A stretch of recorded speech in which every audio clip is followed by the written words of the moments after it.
જ્યારે આખી દુનિયા મોંઘા ખાતરો અને ઝેરી દવાઓ પાછળ દોડી રહી છે, ત્યારે સાવરકુંડલાના જેજાદ ગામે એક ખેડૂતે ઇતિહાસ રચી દીધો છે। 17 વીઘામાં પ્રાકૃતિક ખેતીની જંગ છેડનાર જયસુખભાઈ ડોબરિયાએ માત્ર 2 વીઘાની શેરડીમાં 4 લાખ રૂપિયાની કમાણીનો લક્ષ્મીવંતો માર્ગ શોધી કાઢ્યો છે। અમારા ગામના જયસુખભાઈ દેવરાજભાઈ ડોબરિયા તે ઘણા સમયથી આ શેરડીનું વાવેતર કરે છે। ઓર્ગોનિક તો ખાવામાં સારી મીઠાશ છે અને પણ ગળપણી સારું આવે છે। ચણાનું વાવેતર કરે છે, પોપિયાનું વાવેતર કરે છે, સિંગનું પણ સારું ઉત્પાદન મેળવે છે।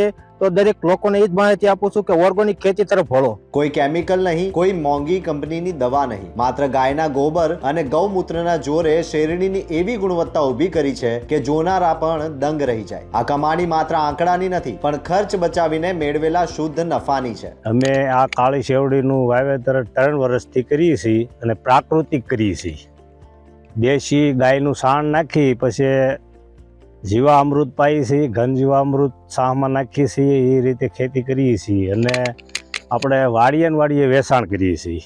આપણે 10 રાડા લગભગ અંદાજે 20 કિલો જેવું વજન થાય છે, 350 થી 400 રૂપિયા લઈએ છીએ, એ રીતે વેચાણ કરીએ છીએ। અને 1 વીઘામાંથી લગભગ 800-900 મણ માલ નીકળે છે, એટલે 1.5-2 લાખ રૂપિયાનો 1 વીઘો થાય છે। ખેતી તો હું લગભગ 8 થી 10 વર્ષથી કરું છું। શેરડીમાં જ કરી એવું નહીં, બધાય મોલમાં ડુંગળી, પછી ચણા, સિંગ, કપાસ બધામાં પ્રાકૃતિક ખેતી જ કરીએ છીએ। લગભગ અંદાજે 10 વર્ષ 12 વર્ષ જેવું થઈ ગયું। કપાસ હોય કે મગફળી, જયસુખભાઈની આ ખેતી આજે આખા પંથક માટે એક જાગતી જ્યોત બની છે। સાબિત થઈ ગયું છે કે ગાય માતાના આશીર્વાદ હોય તો ધરતીપુત્ર ક્યારે પાછો નથી પડતો। દવા છાંટીને ખેતર બગાડવા કરતા કુદરતને સાથ આપીને લાખોમાં કમાવવું વધુ સારું છે। જયસુખભાઈએ કરી બતાવ્યું, તમે ક્યારે કરશો? જોતા રહો ગુજરાત વંદન। ધન્યવાદ।